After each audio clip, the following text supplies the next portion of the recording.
Bom dia, galera. Meu nome é Victor Barbosa e seja bem-vindo à quarta aula de multiplayer do Construct 2. Nessa aula, a gente vai estar falando sobre como sincronizar os objetos nas telas de ambos os jogadores que estiverem conectados ali para tudo estar na mesma posição. A gente vai estar usando o recurso de Sync Object que já vem já no plugin, que facilita bastante.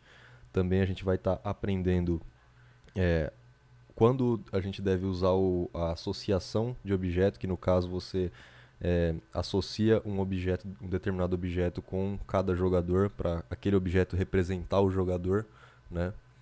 E também a gente vai estar vendo um pouquinho sobre valores de entrada de atualização do cliente, que são uns valores que são enviados pelo WebRTC do peer para o host são as informações de entrada, né, de cada jogador.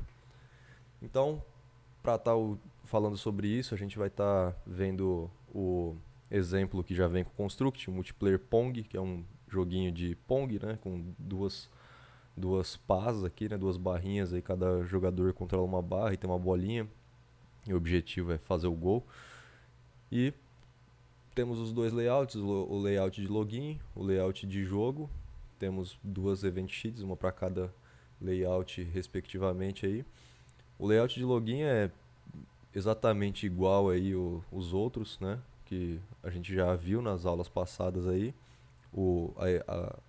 A event sheet também tem o mesmo formato, mesma coisa, a gente salva aqui o nome do jogador, blá, blá, blá, faz tudo os esquemas só para poder estar passando a informação de login pro grupo de sinalização do próximo layout, beleza?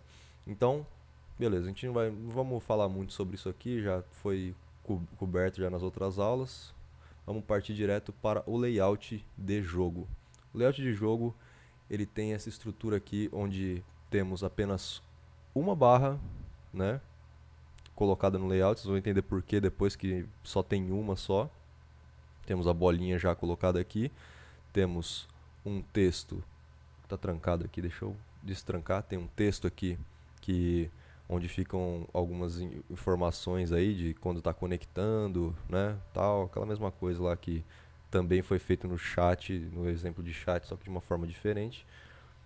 Esse texto aqui em cima, que até vamos lembrar desse nome aqui, Score Display aqui, ele tanto vai mostrar o estado do jogo, né, se tá, que nem agora, no começo, está aguardando um desafiante, quanto vai mostrar outros estados do jogo também, se, por exemplo, preparar, né, e depois iniciar gol e tal, e depois ainda nesse mesmo text aqui vai estar sendo mostrado o placar de cada jogador.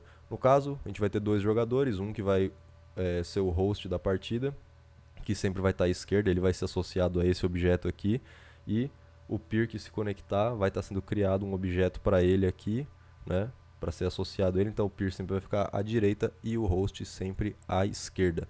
Temos um outro text aqui embaixo aqui com o nome de stats aqui, que vai estar mostrando as estatísticas de latência, né, que no caso é a lag, o ping, né, entre os jogadores, tal, mas a gente não vamos falar muito sobre isso porque tem bastante expressões que usaram aqui para concatenar nesse texto e vai ficar muito maçante ficar falando sobre as expressões. O nosso objetivo aqui é sincronizar os objetos aqui para todo mundo ver a mesma coisa e associar os objetos para que cada um represente o seu jogador, e se o jogador se desconectar, o objeto é destruído automaticamente. E também, por fim, a gente vai cobrir a entrada do jogador. No caso, a entrada que eu falo é o controle, né? Tipo, a ação do jogador. E no caso desse tipo de jogo aqui, a entrada é a minha posição no eixo Y, né? E no caso o jogo aqui é como foi feito aqui. Eu vou estar rodando o jogo. Peraí, antes de rodar o jogo eu vou alterar a variável de nome de jogo para a gente não ter nenhum conflito com alguma outra pessoa que esteja rodando o exemplo também. Então eu vou colocar aqui um V na frente só para diferenciar no servidor de sinalização, certo? A gente tem que primeiro entrar com o login, se não logar não joga. Perfeito? Vamos estar abrindo duas abas aqui. Opa. Vou pegar o link, jogar aqui, tal, puxar uma outra janela, temos as duas janelas aqui, como eu falei, o login normal, vamos colocar um A aqui, o nome de jogador A, temos o nosso host na esquerda, como eu falei, o host sempre vai estar na esquerda, está aguardando o desafiante aqui, eu vou maximizar para vocês verem as informações aqui, ó, avisa que entrou na sala como host e está aguardando um peer, certo? Aqui as estatísticas aqui de envio de dados e recebimento de dados aqui, e também o ping e o PDV, que é uma outra medida também, são mostrados aqui. No lado do host é sempre 0, porque ele não tem latência com ele mesmo, porque ele é o servidor, mas com o peer vai ter umas variações aqui. Claro que vão ser bem baixas aqui no meu teste, porque eu estou fazendo na rede local, né? Então não tem uma distância física para estar causando lag aqui, tá? Então vamos voltar no tamanho normal da tela e vamos entrar com o outro jogador, o jogador B. O jogador B entra e ele está aqui. E a partida já começa, já é exibido aqui o placar aqui em cima, tá vendo? E o que acontece? Qual que é o comando do jogador, o peer aqui, como eu falei? É a sua posição no eixo Y de acordo com a posição do mouse. Então você já consegue meio que imaginar aí como é que vai ser. Aí a gente vai setar a entrada, o input aí que eu falei para vocês de cliente para o mouse.y para estar fazendo funcionar isso aqui. Opa! E então é isso aí, é basicamente isso. A gente vai estar falando sobre como tudo isso aqui funciona, certo? Algumas coisas aí eu não vou cobrir sobre essa mecânica aqui da bolinha aumentar a velocidade, porque isso não diz respeito ao multiplayer. Então vou tentar focar o máximo só no multiplayer, beleza? Qualquer dúvida depois a gente esclarece aí depois. Vamos fechar aqui e começar a observar a event sheet de jogo. Essa event sheet ela tem a mesma estrutura das outras, basicamente, de variáveis aqui, com a variável constante aqui de nome de jogo, nome da instância e nome da sala. Repara aqui que o nome da sala está como game. A gente vai estar vendo uma ação de auto-join aqui, que vai gerando novas salas a partir desse nome aqui. Então vamos lembrar desse nome que está na string aqui, que depois a gente vai estar tendo que lembrar disso para saber como funciona, certo? E tem uma variável global que vai estar determinando qual é o estado do jogo, o estado do jogo atual. Como eu tinha falado para vocês lá, que tem esse texto aqui em cima que fala qual é o estado do jogo, a gente tem que ter uma variável para falar qual é o estado do jogo, certo? Que no caso aqui, o pessoal da Sierra já deixou até comentado que pode ser waiting, get ready, go ou started. E, além disso, também aquele mesmo texto vai estar armazenando a pontuação, né, de cada jogador. Mas enfim, vamos lá. Temos aqui 5 grupos, tá? São 6 grupos e um grupo tem 3 subgrupos aqui. O primeiro grupo de message log é uma função para adicionar uma string lá no canto esquerdo superior da tela. Não vamos estar cobrindo isso aqui, tá? Só vamos entender que quando é chamada essa função, o que tiver no parâmetro aparece lá, na tela de quem chamou a função, certo? É assim que funciona essa função aqui. Agora, no grupo de sinalização, lembra que é o que aconteceu. A gente aqui no login, a gente não logou no servidor de sinalização, não fez nada. A gente só salvou o username aqui nessa variável. Não entramos nem no servidor de sinalização, nem sala, nem nada. Então, tudo está sendo feito aqui também no grupo de sinalização. Beleza? No grupo de sinalização, a primeira coisa que acontece aqui é on start of layout. No início do layout, o que acontece diferente lá do exemplo de chat, que era só troca de mensagens, tá? A gente tem algumas ações novas que a gente não viu ainda, não é? Antes, veja bem, antes mesmo de conectar com o servidor de sinalização, não necessariamente você tem que estar conectado para poder estar fazendo essas ações. Essas ações aqui apenas configuram o plugin, né, o motor de multiplayer, para ele saber o que você quer sincronizar, o que você quer que exista ali funcionando em harmonia entre os jogadores, tá bom? Então, como que a gente configura aqui o nosso, o nosso motor de multiplayer? A primeira coisa, a gente sabe que tem que ter uma entrada de cliente, né, que vai estar sendo enviada para o host saber o que o cliente está fazendo, no caso o cliente é o peer, e como a gente disse, a entrada é o Y. Aqui tá, aqui ó, dá 2 cliques aqui no Add Client Input, tá? E vou voltar para mostrar o caminho como que é. Você adiciona uma ação nova, multiplayer, logo a primeira aqui das ações de sala, tá? Como eu disse, não quer dizer que precisa estar dentro de uma sala para isso aqui funcionar. Você está configurando o motor de multiplayer e adicionar uma entrada, um valor de entrada de cliente. Aqui é um nome, mas não é porque é um Y que tem que ser Y nome aqui, tá? É uma tag só para identificar. Você poderia colocar qualquer coisa aqui, contanto que na sua lógica você referencie com esse nome aqui a essa entrada. E temos a precisão e interpolação. O que é precisão? Os modos de precisão nós temos o muito baixo, baixo, normal e alto. Como que funciona isso?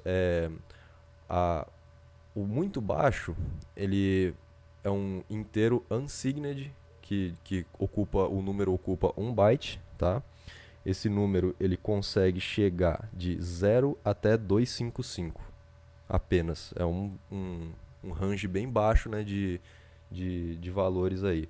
Isso é bom para se você quer, por exemplo, sei lá, sincronizar um valor de cor, por exemplo, porque como vocês sabem, a escala de RGB vai de 0 até 255, qualquer coisa desse tipo assim. A baixa ela já é um valor inteiro, né? Esse valor inteiro vai de mais ou menos 32.700 negativo até 32.700 positivo, tá? Esse valor, ele pode chegar a um range, né, nesse intervalo. Isso aqui esse tipo de precisão ele é bom para posições, contanto que o seu layout não tenha um tamanho maior do que o 32.700, porque aí o range não chega até isso e daria problemas, não teria como sincronizar. Temos aqui o normal, que é do tipo float.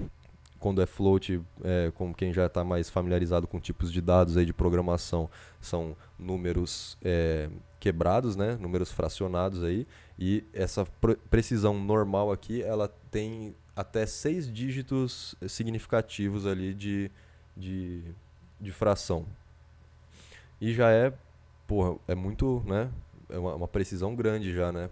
Isso você pode usar para quando você quer ter uma precisão mais alta de coordenada, por exemplo, né? Tipo de posições entre pixels e tudo mais, né? Já é muito bom. E temos por último aqui a precisão high double, né? Que no caso é também um número com fração, mas esse aqui, se eu não me engano, tem até 13 dígitos significativos. É basicamente um exagero, é muito difícil você precisar usar isso aqui, se não é impossível. Eu pessoalmente nunca usei essa precisão aqui. Você vai estar gastando bytes aqui de dados aqui, você vai estar gastando largura de banda meio que à toa, sendo que o normal já é uma precisão bem alta para você estar conseguindo fazer qualquer coisa com uma performance legal, certo? No caso aqui, então, vamos deixar em baixo, tá? Porque o nosso layout tem bem pouquinho de altura aqui e não tem necessidade de uma precisão fracionada entre pixels aqui, tá? Então essa é a entrada baixa do cliente que a gente está configurando. E tem interpolação.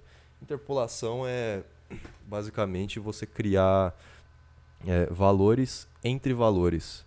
Por exemplo, se você pega uma interpolação, essa interpolação linear aqui, se você pega um valor que estava 0, né? Ele estava 0 e depois, 2 frames depois, ele está a 50. Essa interpolação vai automaticamente setar esse valor para 25 naquele frame intermediário, porque ele está interpolando, né, para tipo, o valor tá chegando de uma quantidade até outra.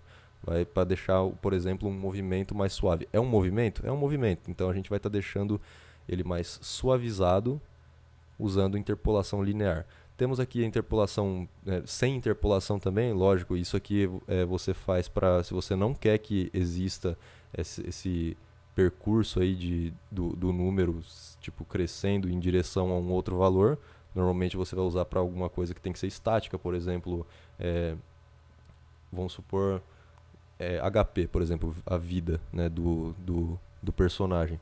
Você não vai estar utilizando linear porque você quer, por exemplo, que ele está com 100, né?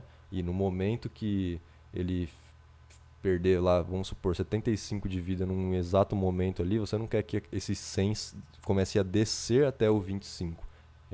Você quer que ele automaticamente já seja setado para 25. Então, no caso de o que não pode ser interpolado seria isso, não é suavizado, é none. Para o nosso caso de posicionamento é linear, temos essa para suavizar o movimento. E também tem a interpolação angular, que são para ângulos, lógico, né? Se você está querendo sincronizar, usar essa entrada aqui para sincronizar ângulo, você pode usar interpolação angular, porque é diferente da interpolação linear, né? Você vai estar tratando de graus, né? Mas é isso aí. Vamos ficar com coordenadas para linear e ângulos para angular e outros valores para nenhum, certo? Maravilha, a gente conseguiu configurar aqui o nosso valor de entrada. Isso significa que todo cliente, todo peer consegue enviar o valor Y para o host e o host consegue tratar esses valores. Por que a gente tem que ter valores de entrada? Porque, como foi falado em outras aulas aí, o host que faz a lógica do jogo. O peer não faz a lógica do jogo. O peer só fala, eu estou fazendo isso aqui na minha tela, me diga o que acontece, certo? E depois o host vai falar, você ficou deste jeito aqui. E o peer vai imitar o host ali. Isso serve para evitar que haja trapaças, né? Você nunca pode confiar no lado do cliente, certo? Então, beleza. A gente criou o nosso valor para peers e depois nós vamos usar a ação syncObject. Esse syncObject, o que ele faz? Quando você coloca ele aqui, ele vai automaticamente dizer pro plugin multiplayer todos os objetos Paddler aqui, né? Todos desse objeto aqui devem ser sincronizados, todos os objetos que existirem no host, né, no caso. Todos os objetos que o host criar desse tipo aqui devem ser sincronizados para todos os peers automaticamente. Isso aí funciona automaticamente, você não vai precisar mandar cada informação do jogador, né, entre os jogadores, porque isso aqui já faz sozinho. E então eu vou fazer o caminho aqui reverso aqui, para vocês verem aonde que encontra isso. Aqui uma ação multiplayer, vamos achar aqui syncObject, sincronizar objeto. Para sincronizar objeto, as opções que nós temos aqui é selecionar o objeto em questão. A gente pode selecionar em dado aqui se vai ser apenas a posição, o ângulo, ou posição e ângulo, ou nenhum. Aqui você pode até pensar, mas eu vou colocar para sincronizar um objeto e vou colocar nenhuma informação. É o que acontece. Aqui, para sincronizar o objeto, a gente está falando só sobre posições. Eu vou voltar um pouquinho aqui no layout para vocês verem uma coisa rápida aqui. Tá vendo esse objeto aqui, que representa o jogador? Ele tem variáveis de instância. Se você coloca apenas o syncObject, ele não vai sincronizar variáveis de instância, vai sincronizar apenas posição, ou ângulo, ou posição e ângulo. Tá entendendo? Esse syncObject é apenas para posição e ângulo. Se você colocar none, ele não vai sincronizar posição e ângulo, mas o que acontece? Tá vendo essa outra ação aqui logo abaixo aqui, syncPaddler, a variável do objeto Paddler aqui? Essa ação aqui de sincronizar variável, que está logo ao lado aqui do syncObject, ela só pode ser chamada depois que o objeto foi sincronizado, entendeu? Então vamos supor que você tem um objeto que você não quer sincronizar a posição e ângulo dele, mas você quer sincronizar uma variável de instância. Você vai ter que primeiro sincronizar o objeto sem posição e ângulo, porque você não quer que mude posição e ângulo, e depois sim você consegue sincronizar a variável. No nosso caso, a gente quer sincronizar a posição, né, do objeto aqui, no caso a posição vertical lá. Temos o mesmo esquema de precisão aqui, né, e temos a largura de banda.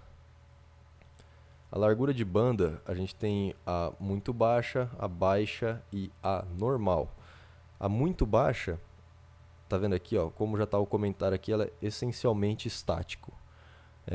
A muito baixa ela vai estar consumindo menos internet, vamos dizer assim, né? Vai estar forçando menos ali o tráfego de dados pela rede. Só que, como está isso aqui essencialmente estático, é ideal para você sincronizar objetos que não ficam se movendo o tempo todo, tá? Agora, a baixa aqui, né, a largura de banda baixa, ela já vai estar consumindo um pouco mais, né, da rede, só que aqui, como está na descrição, é altamente previsível. Isso aqui é para você sincronizar objetos que têm movimentos altamente previsíveis. Por exemplo, um bullet, por exemplo, que anda em linha reta, é previsível, entendeu? Porque ele não vai estar desviando o curso dele nem nada, se você assim colocar, né? Para ele não desviar o curso, ele tem um movimento previsível, e aqui já tem um tipo de largura de banda ideal para isso. Agora, o normal, né, vai ter um consumo padrão ali do tráfego ali, para objetos com movimentos imprevisíveis. No nosso caso aqui, o jogador tem movimentos imprevisíveis. Ele pode puxar o mouse rápido para baixo ou ir bem devagarzinho, né, e mudar de direção. Então, quer dizer, a gente tem variação de direção, de velocidade, então é muito imprevisível. Então, o ideal, largura de banda normal, precisão baixa, que vai ter o número inteiro só para posição, do mesmo jeito que a gente fez a entrada aqui, certo? E apenas posição, porque a gente não vai estar mudando o ângulo do objeto, certo? Maravilha. Depois que a gente sincronizou o objeto, a gente está permitido a sincronizar variáveis do objeto. No caso, vamos voltar aqui para o layout game. Já está selecionado aqui. No caso, a gente quer sincronizar a variável de pontos, tá? Cada pazinha dessa aqui tem a sua própria variável contando os seus pontos, né? A gente vai sincronizar a variável, para se a variável mudar no lado do host, já automaticamente muda no lado do peer também, sem a gente ter que ficar cuidando disso. Vamos entrar aqui, caminho reverso novamente, ação do multiplayer, sync instance variable. Entrando aqui, a gente tem a configuração de qual o objeto, qual a variável, a precisão também, mesmo esquema de valores lá. Se você quer uma variável que tenha valores fracionados, você vai ter que escolher uma precisão diferente aqui. Se você tem uma variável que é de 0 a 255, você pode usar o muito baixo aqui, mas no caso a nossa continua um número inteiro com um range maior, tá? Lembra que eu falei para vocês de interpolação? De não pegar um valor absoluto e ficar interpolando ele? É o caso da nossa pontuação, né? Ele é um valor absoluto, ou ele é 0, ou na hora que for mudado para 1 ele tem que ser 1, ele não pode ter um meio termo entre isso, tá? Então foi selecionado aqui interpolação nenhum. E o valor a tag de valor do cliente. Isso aqui você só coloca se essa variável que você está sincronizando ela corresponder a algum valor de entrada do jogador. Isso ajuda o host a sincronizar esses valores aqui com menor latência, né? Se você, por exemplo, vai criar um valor aqui que influencia uma variável de instância de um objeto, você pode estar colocando a tag aqui, mas não é nosso caso porque a nossa entrada é y e essa variável aqui é de pontos, né? Então não tem nada a ver uma coisa com a outra, então a gente não vai estar usando uma tag, certo? Mais uma sincronização de objeto, claro, a bolinha tem que estar no mesmo lugar para todo mundo. Mesmo esquema, selecionou a bolinha, é só a posição dela, precisão inteira com um range grande e ela é imprevisível também porque a colisão dela lá muda o ângulo, muda a velocidade. Tem uma lógica aqui que foi feita no lado do host para mudar a velocidade, para ficar cada vez mais rápido e deixar o jogo mais difícil. Então é imprevisível. Largura de banda normal. Então só depois de toda essa configuração chata aqui, que você vai ter que fazer para todos os objetos aí que você quer que fiquem no mesmo lugar. Quanto mais objetos, é mais consumo de largura de banda. Você vai finalmente conectar com o servidor de sinalização. Mesmo esquema lá que a gente fez nos outros exemplos, né? Você vai conectou no servidor de sinalização, faço login com o username que foi colocado na tela de login. Quando fizer o login, aí acontece uma coisa diferente aqui. Aqui está sendo chamada aquela função addlog que eu falei para vocês que eu não ia explicar, mas que ela coloca a informação na tela. Então eu não vou estar falando sobre ela. Aqui, logo depois que o jogador fez o login, já está falando para ele entrar numa sala. Só que, lá no exemplo de chat, a gente não usava auto-join, a gente usava join, porque todo mundo entrava na mesma sala com números com um limite infinito, né? Não existia limite de entrada. Agora, o que a gente tem? A gente tem um tipo de jogo que só pode entrar 2 jogadores na partida, quer dizer... Você não pode colocar para todo mundo dar join na mesma sala, né? Você tem que colocar um esquema para você criar outras salas caso aquelas salas já estiverem cheias. Para isso serve o auto join. Eu vou estar dando 2 cliques fazendo o caminho reverso e entrando aqui de novo. Temos aqui, ó, na seção de sinalização, auto join.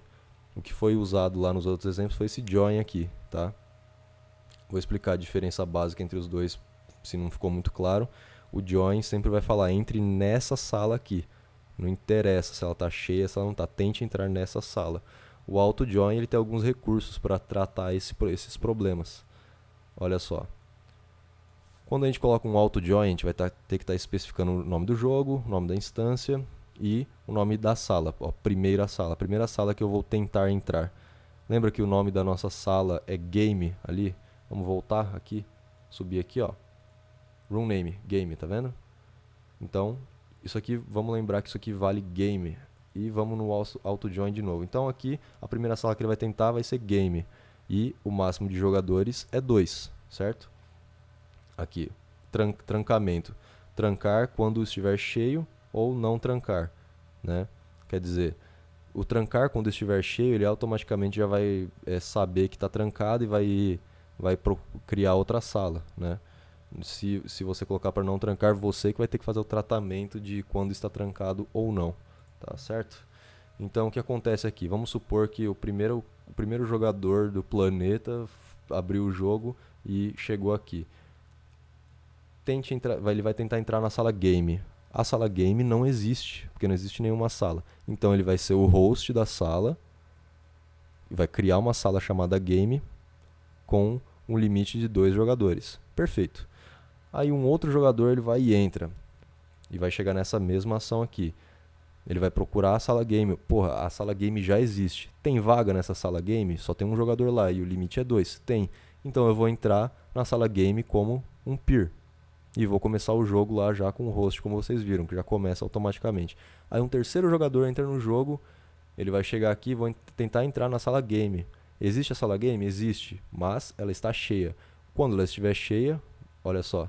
Se a sala estiver cheia, salas subsequentes serão checadas. Sala 2, sala 3, ele vai concatenar um número na frente e vai gerar. Aí o que ele vai fazer, que eu estava falando do terceiro jogador? A sala game ele encontrou, mas ela está cheia, ele vai testar a sala game 2. Ah, a sala game 2 não existe. Pronto, é minha. Eu vou criar uma sala game 2 com o limite de 2 jogadores, né? E eu vou ser o host. Um quarto jogador vai entrar, ele vai ver que a game tá cheia e a game 2 existe, vai entrar como um peer e assim sucessivamente, salas infinitas aí nesse modelo aqui. Perfeito? Muito bem. Vamos prosseguir aqui. Depois que entrar numa sala, a gente conseguir fazer tudo o jogador conseguir chegar numa sala a partir do auto join aqui, aí vai estar fazendo aquele mesmo teste de sempre, lembra? Se é o host ou se não é. Se for o host, vamos falar na nossa tela que nós somos o host. Vamos habilitar o grupo host, lógico, né? Com todas as ações do host. E vamos começar aqui.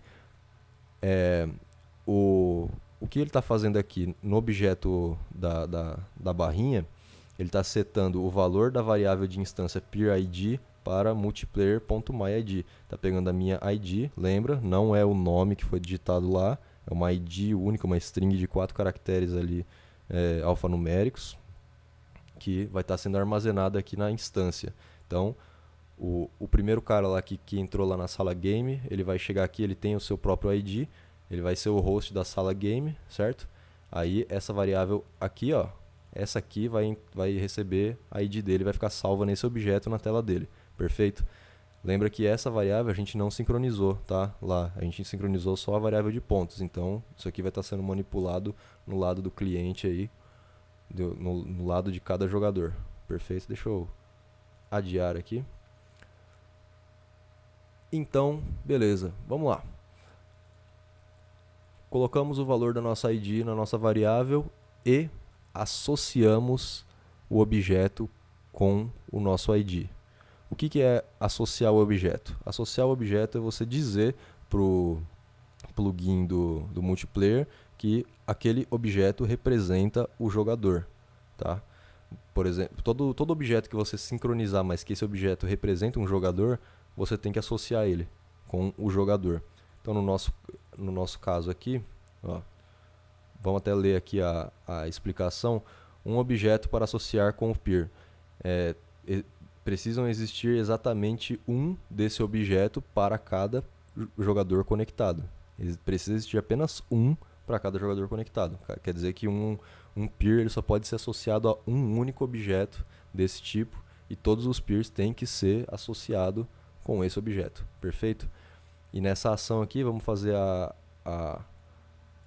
o caminho reverso também. Uma ação multiplayer. Você tem que fazer essa associação logo depois que o objeto existir na tela. Tá? Ação multiplayer. Perfeito. Cadê?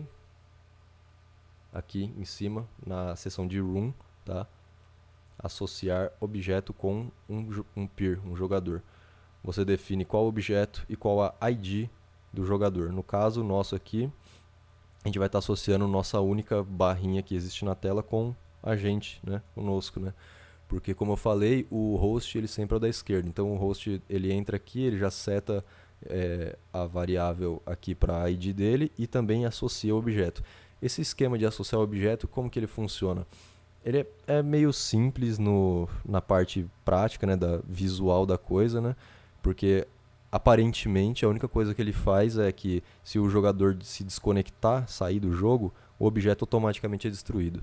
Só que existe toda uma parte técnica por trás disso também que ajuda o plugin do multiplayer a melhorar a performance quando ele sabe que aquele objeto é um jogador, certo? Que ele não é um objeto controlado pela máquina ou de cenário. É bom você saber que isso aqui não é só uma facilidadezinha para deletar objetos se o cara sair fora. Isso aqui serve para bastante coisa interna no nosso plugin do multiplayer, certo? Então, quando é o host, eu peguei aquela barrinha para mim, basicamente, tá? Agora, beleza. Eu ativei o grupo do host aqui e vou ter as minhas ações de host, mas e o outro cara que entra depois? Ele vai chegar no AutoJoin, vai encontrar a sala game, vai saber que tem vaga e ele vai entrar como um peer. Aí ele vai chegar nessa sessão aqui, no evento 12 aqui. O que vai acontecer? Vamos avisar que ele entrou como um peer, vai ativar o grupo peer, certo?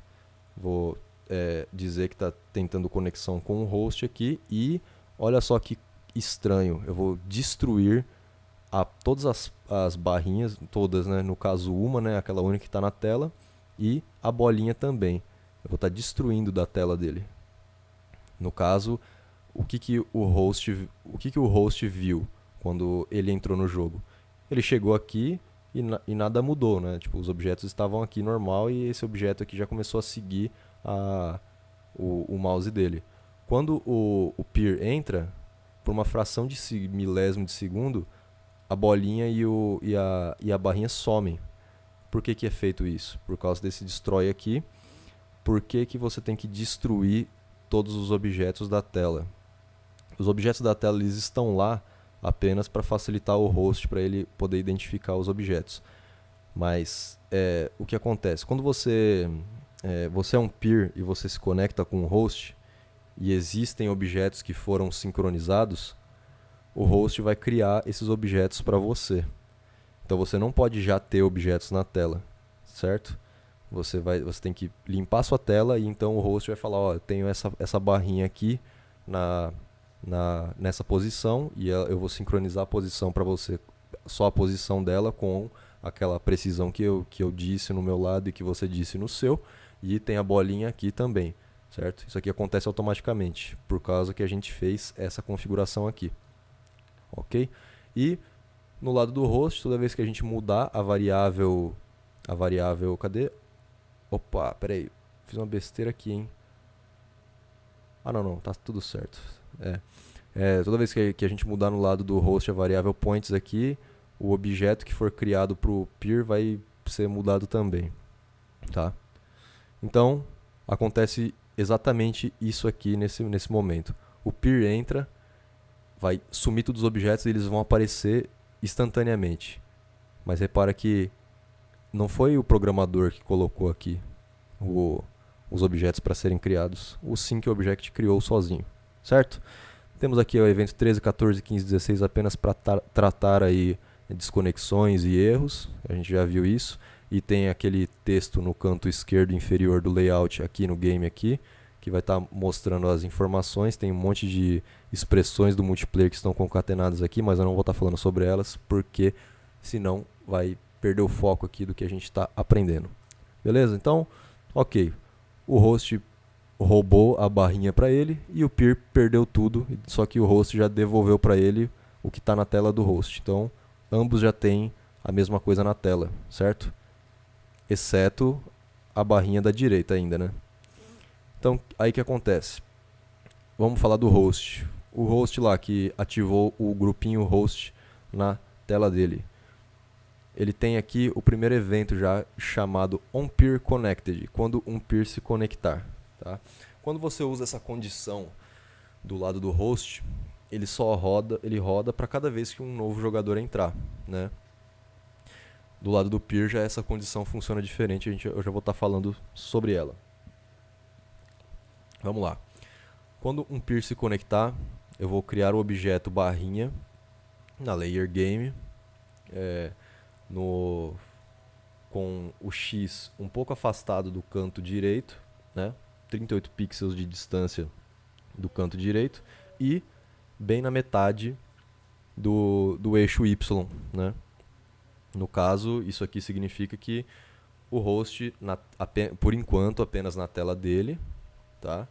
Ele vai criar aqui, ó, um objeto bem aqui da pazinha. E esse objeto aqui que foi criado, ele está sendo já, né? Ele é o objeto que está sendo referenciado aqui, ele já, né? A variável dele de peerID vai ser setada para multiplayer.peerID. PeerID é o peer relevante, o cara conectou, no caso, o outro segundo jogador lá. Então, automaticamente isso aqui vai acontecer. O objeto vai ser criado aqui e essa variável peerID da outra barrinha vai ser colocada ao ID do cara que entrou, certo? E vamos associar o objeto também com o multiplayer.peerID para falar, esse aqui é o cara que entrou. Isso aqui do lado do host, tá? Por enquanto. Temos a função setGameState, que só vou chegar aqui embaixo um pouquinho só para falar dela rapidão. Ó, onSetGameState vai pegar a minha variável, né? A minha variável GameState aqui e vai mudar o valor dela para o que foi passado no parâmetro da função e vou enviar esse parâmetro da função para todo mundo também. Isso aqui é uma função para o host falar para todo mundo qual o estado do jogo, né? E quando os peers receberem essa mensagem aqui, ó, com a tag GameStateChanged, eles vão mudar o estado de jogo deles também na variável deles aqui. Lembra que essas variáveis globais elas não ficam sincronizadas entre o jogador, cada um tem a sua, então tem que, dessa forma aqui, infelizmente você tem que ficar tratando isso desse jeito. Então beleza. Criamos, colocamos a variável, associamos, mudamos o estado do jogo para getReady, né? Depois espera 3 segundinhos, muda o status para go e habilita o bullet e um ângulo aleatório para bolinha aqui.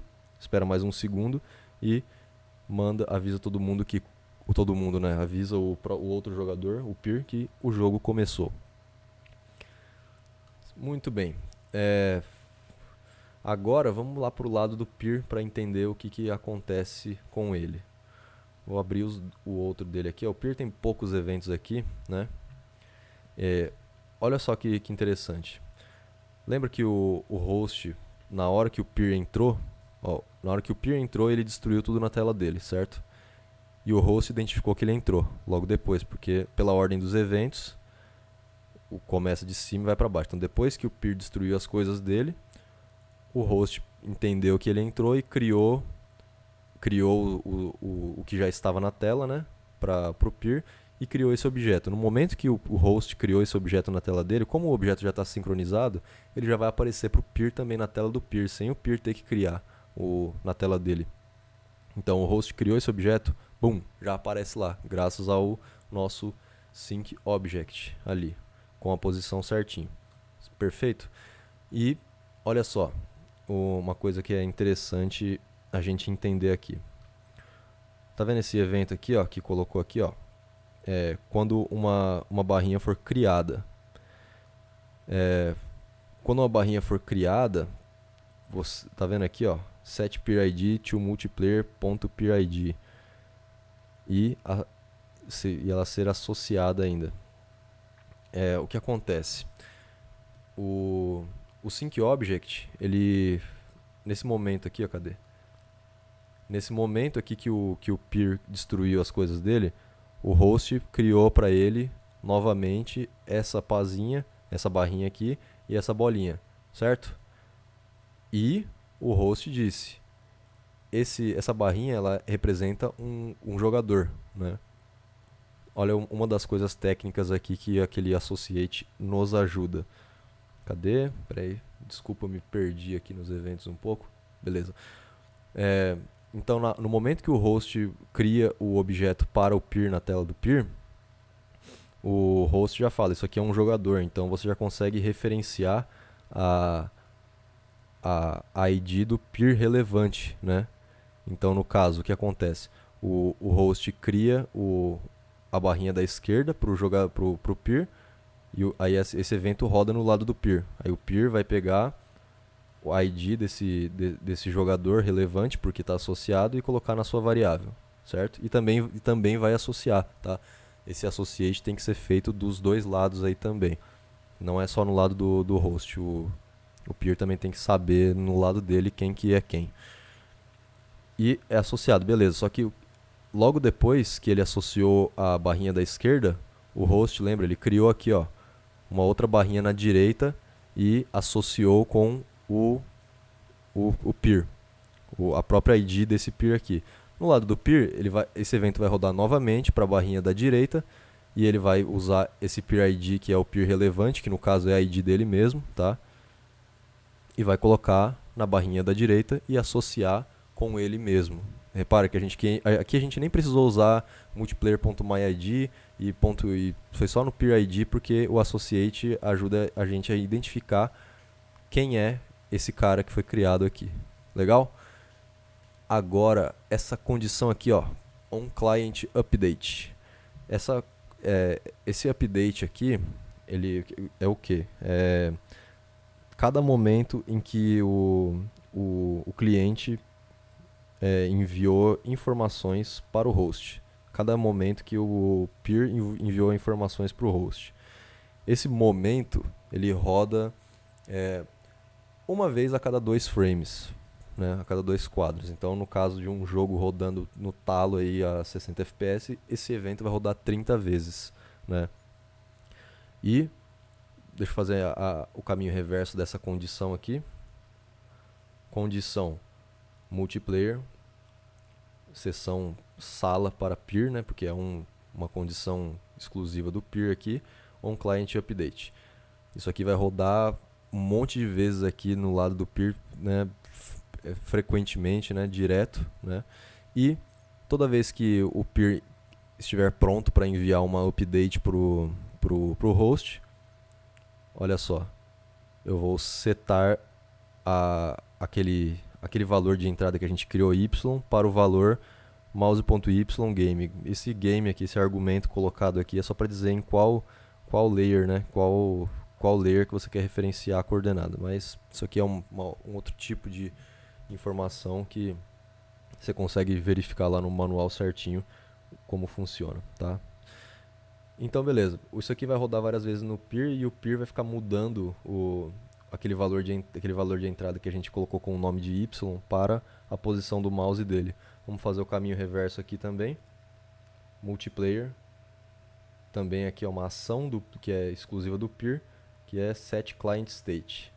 Esse setClientState vai setar o valor para um input que a gente criou lá na sinalização e colocar um valor para ele. Isso significa que o host recebe esse valor aqui de entrada tipo frequentemente, direto, assim, fica sendo atualizado, entendeu? Entre eles. É assim que você sincroniza, você diz pro host o que você está fazendo. E um outro eventinho aqui, só sobre aquele esquema de mudar o estado. Toda vez que o broadcast da função envia uma mensagem com a tag GameStateChanged, tem aqui onPeerMessage GameStateChanged, muda minha variável para a mensagem que recebeu com essa tag aqui. É o esquema que foi feito para sincronizar o estado do jogo, certo? Lembrando também que agora a gente já viu tudo do peer aqui, é bem simples, né? O que acontece, ele varre a tela dele aqui e tudo que é criado pelo host ele consegue referenciar aqui. Lembrando que a bolinha foi criada também, né? Tudo certinho. E como a gente sincronizou os objetos com posição, sincronizamos a posição lá no SyncObject, no momento em que esse bullet aqui é habilitado na tela do host, já vai ser habilitado na tela do peer também, porque, né, a posição muda no host, o host já fala, a bolinha está aqui, a bolinha está aqui, a bolinha está aqui, já vai avisando frame após frame aí, na medida do possível, que nas limitações da rede aí, aonde está a bolinha, e tudo acontece já sincronizado, certo? A função de setState aqui. Agora, lembra que o peer aqui enviou essa informação aqui umas 30 vezes por segundo aqui, mais ou menos? Beleza, ele enviou a informação dele aqui. Olha só, no lado do host, ó, saca só.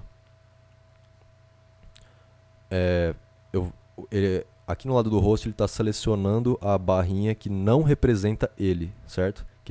Onde a peer ID é diferente da minha ID, quer dizer, se não é a minha ID, é o outro jogador. Então vai estar referenciando sempre a barrinha da direita lá. E vai no lado do host setar o Y, né? Tá vendo aqui, ó? Isso aqui é um set position, tá? Eu vou voltar aqui, ó. Vamos achar o set position, ele fica aqui embaixo. Set position, tá vendo? Vamos. Opa, não, perdão, é um set Y. Ó, ele tá setando o Y, né, da coordenada Y da barrinha na tela dele para essa expressão aqui, ó.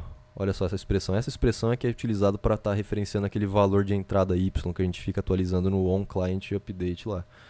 Multiplayer.peerState com dois argumentos. O primeiro argumento é qual o ID do peer que você que tá enviando a informação. A gente consegue capturar essa ID a partir da ID que a gente salvou dentro da variável do objeto lá, desse objeto que a gente selecionou aqui, né? Isso é bom você sempre estar salvando a ID do peer no objeto para poder estar fazendo esses esquemas aqui que facilita bastante. E, então, beleza. O primeiro argumento é qual é o peer e o segundo argumento é qual é o valor. Então a gente está dizendo aqui que a posição da barrinha vai ser o valor de entrada do peer que não é eu, né? Que não sou eu aqui. Certo? E o que acontece? Toda vez que esse evento rodar aqui, automaticamente o Sync Object vai lá na tela do peer e vai mudar para ele também a posição na tela dele, correto? Isso aí evita que como eu falei sobre trapaça, né? Isso evita que o peer faça um esquema de cheat, né? Tipo, de, sei lá, e faz um programa externo que fica setando a posição da barrinha dele bem na mesma altura da bolinha sempre. Só que o host não vai concordar com isso, porque o host vai forçar o peer a ter a mesma coisa que está na tela dele, entendeu? O que já evita um pouco aí a possibilidade de trapaça no seu jogo. Temos aqui agora uns eventos de mecânica do jogo. Lembra sempre o host que cuida da lógica do jogo. Então isso aqui acontece só do lado do host. Quando a bolinha colidir com uma barrinha, aumenta a velocidade da bolinha para deixar mais difícil, né? Aqui temos dois eventos aqui onde ele vai estar fazendo a pontuação, né? No caso, se a bolinha passou pro lado esquerdo, né? Aqui, quando o x for menor que 0, a bolinha saiu da tela pro lado esquerdo. Vai estar adicionando um ponto na instância do host, né? Porque foi desculpa, perdão. Vai estar adicionando um ponto na instância do peer, porque o host que levou o gol, né? Então o peer que faturou ali, né? Nessa situação, e vai estar resetando a posição aqui dos objetos aqui.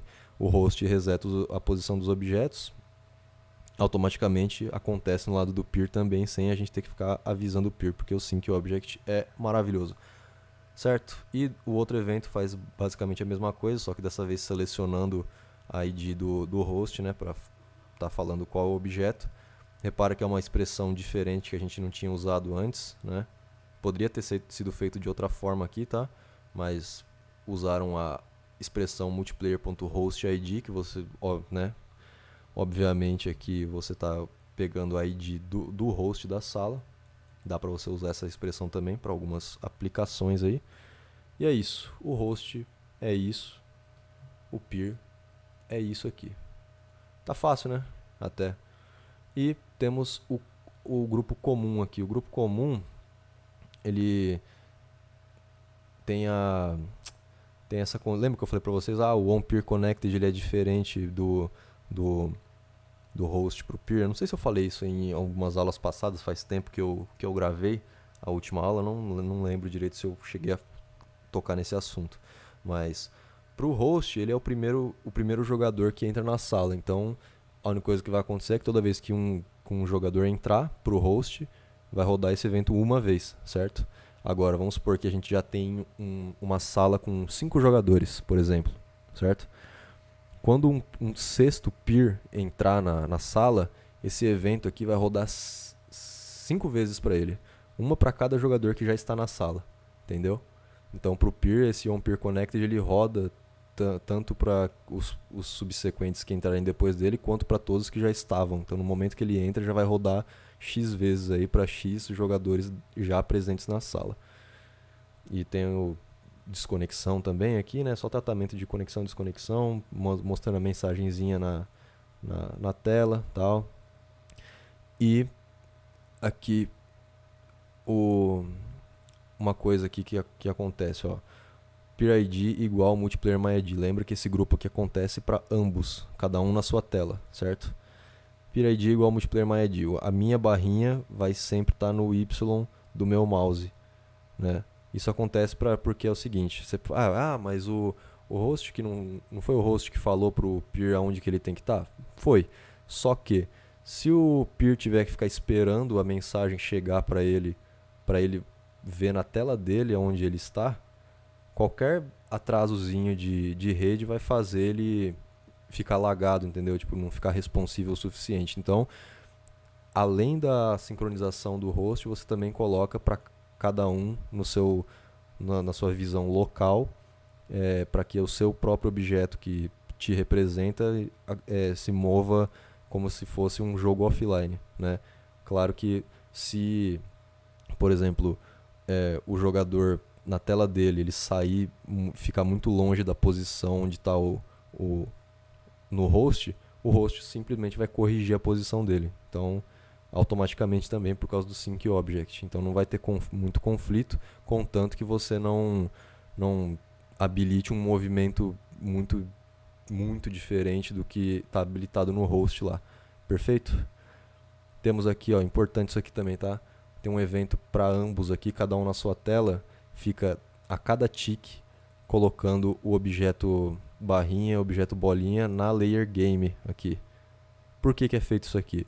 O sync object, ele não sincroniza qual camada que os objetos estão, tá? Então você tem que ter certeza de que os objetos estão nas camadas corretas. Vamos supor que você tem aquele puta jogo lá com um monte de camada diferente, com efeito de blending mode, iluminação, e se o objeto sair numa camada errada, ele vai ficar alguma coisa visual esquisita.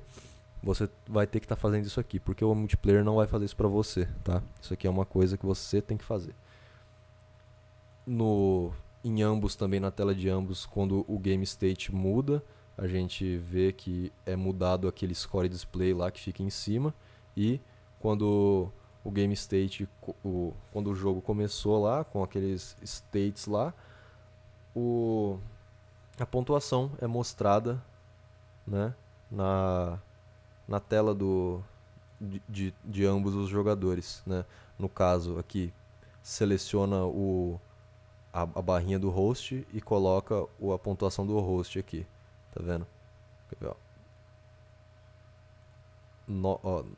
Nome do host alias, vai aparecer, por exemplo, eu entrei com o jogador A, né? Vai aparecer A e os pontos que estão armazenados na nossa variável sincronizada que representa o host aqui, porque a gente selecionou nesse evento o host. Aí depois põe um tracinho, então vai aparecer, por exemplo, vamos supor, no começo do jogo A0, certo? Que começou com 0 a variável. E depois já no outro evento eu seleciono o peer que não é o host. E eu vou estar setando aqui. Aliás, não vou estar setando, eu vou estar concatenando, né, com o texto. Vou estar adicionando esse texto depois desse aqui. O que eu vou estar adicionando? Eu vou estar adicionando os pontos dessa outra barrinha, né, que não é o host, né, no caso aqui, os pontos do peer, e peer alias from id padlet.peerid. Olha só que expressão esquisita. O que acontece nessa expressão aqui?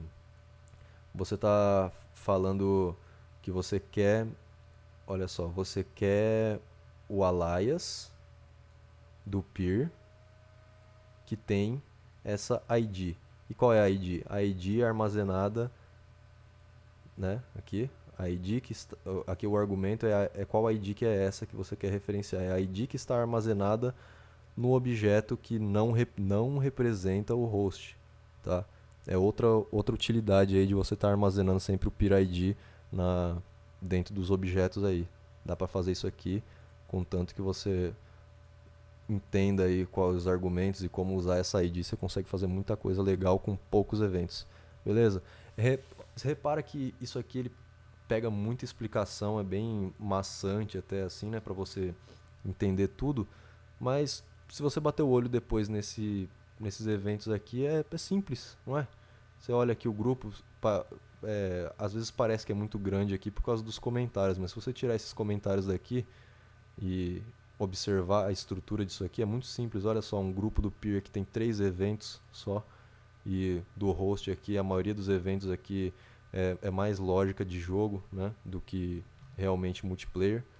E a configuração também do plugin para poder estar fazendo tudo funcionar foi simples demais, muito simples. A gente já entendeu aqui como funciona tudo sobre as precisões diferentes, interpolação, largura de banda, quando você pode sincronizar uma variável de instância, quando não pode, qual é a importância de você associar um objeto, né? E os valores de entrada e como que esses valores são enviados para o host, como o host trata esses valores. E essa é a nossa aula sobre sincronização de objetos.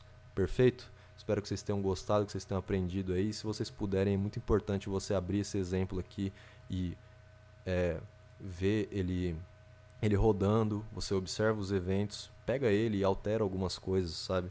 Sei lá, muda a mecânica no host, tipo, aumenta a velocidade, coloca um power up lá, sei lá, pra o, alguém pegar e aumenta a velocidade da barrinha. Não, não faz sentido aumentar a velocidade porque é a velocidade do mouse, desculpa, eu tô viajando. Aumenta o tamanho da barrinha e tenta sincronizar aí o tamanho com o peer. Faz alguma coisa, faz uma modificação aí depois e me fala aí pelo Facebook na postagem dessa aula. Se você conseguiu, se você tiver alguma dúvida, sempre à disposição. Muito obrigado pela atenção aí e até a próxima, galera.